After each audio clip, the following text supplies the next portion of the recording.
먼저 임신을 원할 때와 임신을 원하지 않을 때 두 가지로 나뉠 수 있어요.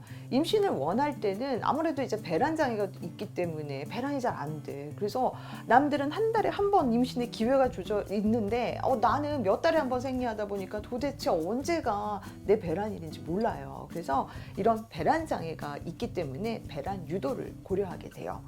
여기서 배란 유도제 쓰자고 하면은 또 굉장히 무서워. 왠지 인위적이라서 싫어요. 나는 약 먹는 거 혹은 주사 맞는 거 무서워요. 그렇게 되다가 뭐 잘못될까 봐 두려워요. 라고 말을 하는데 우리 배 아프면 진통제 먹고 소화 안 되면 소화제 먹고 하는 거잖아요. 마찬가지예요. 배란이 안 되기 때문에 그 배란을 도와주기 위해서 우리가 약을 쓰는 거지 그냥 단순히 무시무시한 약은 아니에요. 그러니까 걱정하지 마세요.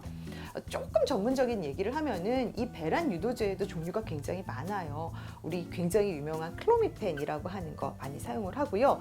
하지만 이 다낭성 난소 증후군에서는 이 클로미펜을 1차 치료제로 사용을 하기도 하지만 레트로졸이라고 하는 일명 페마라라고 하는 약이 좀 더 잘 듣는다라고도 돼 있어요. 그래서 이런 식의 배란 유도를 하다가 그래도 난포가 잘 안 크고 배란이 잘 안 된다라고 하면은 뭐 주사를 약간 도와드리는 경우도 있고요.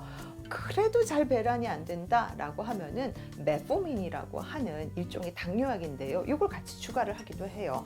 왜냐? 다낭성 난소 증후군은 인슐린 저항성하고 연관이 된다고 했잖아요. 그래서 일명 당뇨약을 쓰는 경우도 있습니다.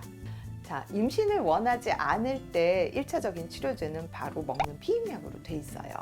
이 먹는 피임약은 사실 많이 꺼리는 경향이 있는데 굉장히 안전한 제제 중에 하나예요. 그리고 어떤 장점이 있냐면은 생리불순을 해결하고 또 이 생리불순으로 인해서 자궁내막 증식증, 자궁내막이 암이 생기는 걸 막아줄 수 있고요. 그리고 남성 호르몬 과다의 증상을 해결할 수 있는 게 바로 먹는 피임약입니다. 그래서 남자친구도 있고 혹은 피임도 해야 되면서 이런 여러 가지 사인이 나타날 때는 저는 오히려 먹는 피임약이 좋은 선택적 치료제가 될 수 있다고 말씀을 드려요. 자, 그렇다면은 피임약에는 두 종류가 있는데 선생님 시중에 있는 거 그냥 먹어야 될까요? 반드시 처방을 받아야 될까요? 라고 물어봐요. 자, 처방을 받는 약은 일명 드로스피레론 성분의 야즈 같은 걸 대표적으로 들 수 있는데요. 이거는 남성 호르몬 과다를 해결할 수 있어요. 즉 남성 호르몬과 이 반대되는 작용을 가져요. 그래서 이론상으로는 다른 피임약보다 이 다낭성 난소 증후군에 있어서 더 좋을 수 있다라고 돼 있는데 실제에 있어서는 다낭성 난소 증후군의 치료와 치료 효과와 또 그 부작용 측면에서는 둘이 그렇게 다르지 않다라고 보고도 해요. 만약에 이 피임약을 선택하는 데 있어서 의사 처방을 받으러 가기도 힘들고 또 게다가 가격이 좀 비싸잖아요. 한 두세 배 정도 차이가 나는데 가격이 비싸서 많이 고민되는 친구들이라면 저는 일반적인 피임약을 먼저 복용하는 것도 도움이 될 것 같습니다. 하지만 시중에 판매되는 피임약은 남성 호르몬 이펙트가 강하기 때문에 얼굴에 따글따글 여드름이 난다던가 아니면 몸이 부종이 생기기 쉽거든요. 좀 붓는다던가 이런 예민한 여성들이 있어요. 그래서 시중에 판매되는 피임약을 먹었는데 여드름도 심해지고 몸도 붓고 뭔가 불편한 증상이 있다면 의사 선생님하고 상담해서 처방받는 피임약을 복용하는 것도 도움이 될 것 같습니다.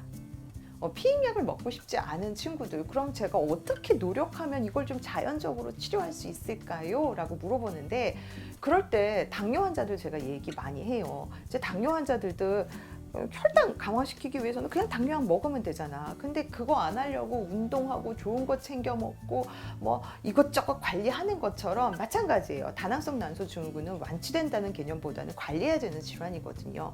그러니 우리 평소에 생활습관 관리를 잘 하자. 1번 규칙적인 생활습관, 아침에 딱 일어나고 저녁에 딱 자고 하는 생활습관 중요하고요.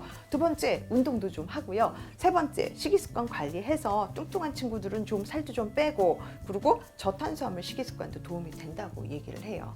그렇다면 네 번째 이제 건강보조식품 선생님 저 뭐 먹으면 좋을까요? 라고 말을 하는데 어떤 것들이 도움이 되는지 말씀을 드리려고 해요. 사실 이 보조식품에 대해서는 어떤 경우는 효과가 있다, 어떤 경우는 효과가 없다 이렇게 아직도 많이 논란이 제기가 돼요. 그렇지만 우리가 일부 도움이 될 수 있는 것 위주로 제가 설명을 드릴게요. 먼저 비타민 B군. 네, 비타민 B는 요즘 굉장히 많이 대두가 되고 있는데 꼭 임신 중에 우리가 먹는 그 엽산도 비타민 B 중에 하나예요. 자, 이 얘기를 하려면은 이 호모시스테인에 대해서 얘기를 잠깐 하려고 해요. 우리 다나성 난소 증후군에서 심혈관 질환을 악화시킨다고 했는데 이 심혈관 질환하고 이 호모시스테인하고 굉장히 중요한 역할을 합니다. 실제 있어서 다나성 난소 증후군 여성에서는 체내에 호모시스테인이 많이 증가된 걸 볼 수 있는데 이 호모시스테인 대사에서 중요한 게 바로 비타민 B9, 폴릭 액시드, 엽산입니다. 이 비타민 B9이 제대로 효과를 발휘하기 위해서는 코팩터로 조효소로 필요한 게 비타민 B6, 비타민 B12예요. 그래서 6, 9, 12 모든 이런 비타민 B군을 먹는 거는 호모시스테인을 낮춰줘서 다나성 난소 증후군에서 생기는 심혈관 질환을 예방하고 고지혈증을 개선하는 데 효과가 있습니다. 그 다음 두 번째, 인노시톨을 들 수 있어요. 실은 인노시톨도 비타민 B군의 한 형태예요. 총 9가지 형태가 있는데요. 그중 가장 많이 복용하시는 게 바로 미오인노시톨이라고 할 수 있어요. 이 미오인노시톨의 효과는 인슐린 감수성을 증가시켜요. 그래서 제2형 당뇨병으로 진행되는 걸 막을 수 있고 또 미오인노시톨을 복용하는 여성에서 실제로 배란도 잘 되고 가임력도 높아지고 이런 효과가 있는 걸로 되어 있습니다. 그래서 또한 재밌는 게 제가 외래에서 어떤 경험을 하냐면은 미오인노시톨을 막 복용하기 시작했는데 선생님 이거 여드름 약이었어요. 왜 여드름이 쏙 들어가요? 실제로 이런 분들도 계시거든요. 모든 이 건강보조식품을 맹신할 건 아니지만 나에게 효과가 있는 그런 보조식품을 복용하는 것도 도움이 되리라 생각합니다.